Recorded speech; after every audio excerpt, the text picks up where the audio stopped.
Today we're going to be talking about virtual reality and how it can impact your next project. I'm Jeremy Vandenberg, Business Development with Interstates. Interstates is a national electrical services provider. Everything from electrical engineering to electrical construction, automation, and plant floor network infrastructure. We're going to show you a short video, and we're going to come back and we're going to visit with Josh and answer some commonly asked questions on virtual reality. Virtual reality, or VR, is the use of computer technology to create a simulated environment. As technology advances and becomes more affordable, more and more companies are using VR. At Interstates, we use virtual reality to recreate a job site so that we can walk through the plant while not physically being there. At a minimum, a VR system consists of a headset and controllers for navigation.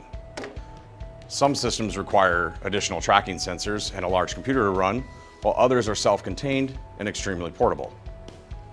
At Interstates, we take a 3D model of a site, convert it to a format that the VR system can use, put on our headset, and begin to explore. As VR technology continues to advance and change, Interstates has the expertise to help you get started. It doesn't take much training to operate VR equipment. When you are comfortable with the equipment and knowledgeable about its capabilities, you can use VR from any location to enhance collaboration and solve problems. Multiple people can view a model simultaneously and interact with each other while virtually walking through the site. Contractors, owners, as well as our own designers can meet in the model and collaborate to make critical project decisions. These individuals can be from multiple locations across the country. As more and more places pivot to remote work because of the pandemic, VR technology is an asset that can keep progress moving even when physically visiting a job site is not possible. With VR technology, as long as you have a model, you can look at new plants before they are built or existing plants in their current state. Our customers and operators who virtually walk through projects can make suggestions and improve functionality. When they can see how they will access and maintain equipment, they can provide better feedback on the location of conduit racks and supports. The benefits of using VR technology stretch far and wide. Virtual reality allows teams to collaborate with other contractors when meeting in person just isn't possible. Keeping people away from job sites also decreases risks. There are no safety concerns when walking through a virtual model. VR also lets people walk through facilities and training exercises to locate safety hazards and virtually walk down emergency exit paths to ensure spacing and lighting are adequate. Your project's budget will benefit from resolving coordination issues in the model before installation on site ever takes place. You can avoid a lot of costly rework when you use the model to discover that a pipe installation will interfere with equipment locations, all before anything has been built. VR ensures a quality, low-risk design and installation process. Training is another significant benefit of VR technology. Employees can learn remotely as they explore the project virtually. They can experience life-threatening events with absolutely no safety risk, improving their real-life reactions when they get to site. Any position can be trained with VR as long as the curriculum is developed first. Training remotely with VR technology allows you to deploy farther and wider and faster. Your crews will be well informed and ready to take on projects with increased efficiency and safety. If you're ready to see how VR technology can impact your next project, call Interstates or visit our website to connect with our VR experts. VR technology is transforming the construction industry. Make sure you're using this important tool on your projects. Let's get started today. I hope you enjoyed that. I'm here with Josh Rawling from our VDC team. Welcome, Josh. We have some questions here that we're going to start with, but why don't we, I know you have a story that you wanted to share with the people here that are tuning in on how their VR impacted a project in a tangible way. Yeah, so we had a client in-house and we were just walking through the plant that they wanted to build, and we were going from the mill area to the warehouse, and we noticed that there wasn't any kind of hand washing station there, that they needed some way to be able to sanitize from one building to the other, and there wasn't anything planned prior. So it was just something real quick that they made an offhand comment about that then turned into a bigger deal of being able to figure out where they wanted the hand washing station to be, that we could plan for the space when other contractors took that. And we're actually able to save them quite a bit of money just by being able to have something simple as a hand washing station prepped for when they're actually going to do the whole building process. And it was just a good win on both our part, even though it wasn't something strictly electrical, that they're still able to see just by using the VR technology that we were using to walk them through just our stuff. They're able to notice other things beyond that. Good deal. So I know one of the questions that some people probably have is, do we need to purchase VR equipment to be able to start using it? It all depends on your situation. So here at Interstates, we do not actually have enough equipment to start lending out to other clients. If it needed to be, we could go somewhere and present on what we have. We could do a live walkthrough there. But as far as actual purchasing equipment, nowadays it's as simple as buying I believe it's called an Oculus Quest, and they're, I think, about $300, and you can go from that to what you saw in the video where we presented to you, to the full-blown rig and the whole room setup.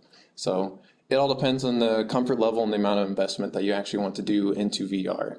And it all depends on how much you want to use that in the future as well. So if you want to be able to be using VR a lot, that you know you're going to be walking your guys through it, you're going to be using it for other contractors, for you name it, you're able to have a whole room set up just for that, just so you can have that all prepped and ready to go, or you can do it as simple as just having a VR headset that you can use just at your desk for a one-time use and call it good. Good. So in the current state of reduced travel, with people not being able to travel as much and getting, restrictions and that sort of thing, I noticed we had a couple different avatars on the screen. How does that VR help the collaboration? Are you able to talk to the other individual? Do you have to be in the same location? How does that work? Yeah, so in the video you saw that we had two avatars on the screen. That was actually myself here in our Sioux Center office building, and we had another person in Sioux Falls who was remoting in and doing that session with me. So it can be anywhere in the world as long as you guys have an internet connection.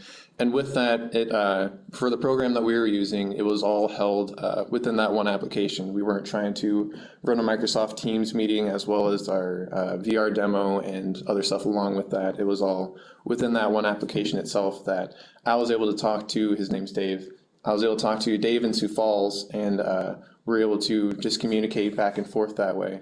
And with that, it's not just that we can see each other. We're both able to, in the VR session, we're able to mark up what we saw, anything that we noticed. We're able to take pictures of it. We're able to talk about it right then and there. I was able to find wherever he was at in the model, and we were able to spot it out and be able just to walk through our thoughts and processes right there. And after that, after we had made any markups, documented anything that we wanted to show later, we were able to export that out of our session, so that way we had notes on it later. We could type up more of what we wanted to show other people or other thoughts that we had, and that we could present it that way in a non-VR space, essentially. So that way anyone else should be able to see it just through email. Good deal. So one other question here. I have a 3D model of my facility. Can you use that, or does Interstates have to build its own model? We should be able to use really any 3D model that a client is able to give us. So as long as it's able to be pretty much opened and be seen in 3D, we should be able to take that and be able to use it in VR. For a lot of the softwares that we use, we do the full Autodesk suites of software here at Interstates for designing a lot of our actual models, facilities, stuff like that. But it can be as simple as just a Google SketchUp model. It's a free software that a lot of schools actually use in order to design just different parts for kids for the first time, really. And we've had high schoolers here in town, or here in house, that will bring them in and will actually look at what they've created, and we're able to walk through what they made themselves. For example, in town here, a high school, they did a whole house project, and we were able to open all of that on our equipment and have them be able to walk through so they could see all of the couches, all of the hand railing, like the bedroom, the whole homeroom theater that they had tried to set up, and they were able to see exactly what they had made and whether or not they wanted to keep it, change it, size it down, size it up. And it was pretty awesome to see. Cool. So we talked about new construction. I mean, you know, we talked about the building model and that sort of thing.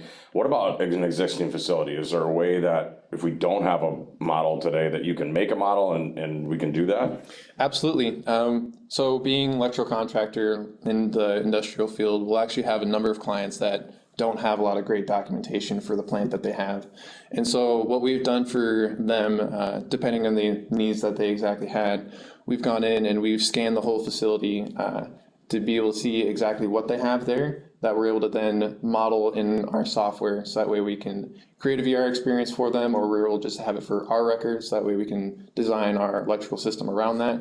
But being able to go to their plant and scan what they have there gives us a lot of resources on our end. So that way we don't have to have someone on site constantly to give us measurement for design, or we're able to do a lot of the prep work, planning, and prefabrication beforehand still. So that way we need guys on site less of the time. I think that's all the questions that we had.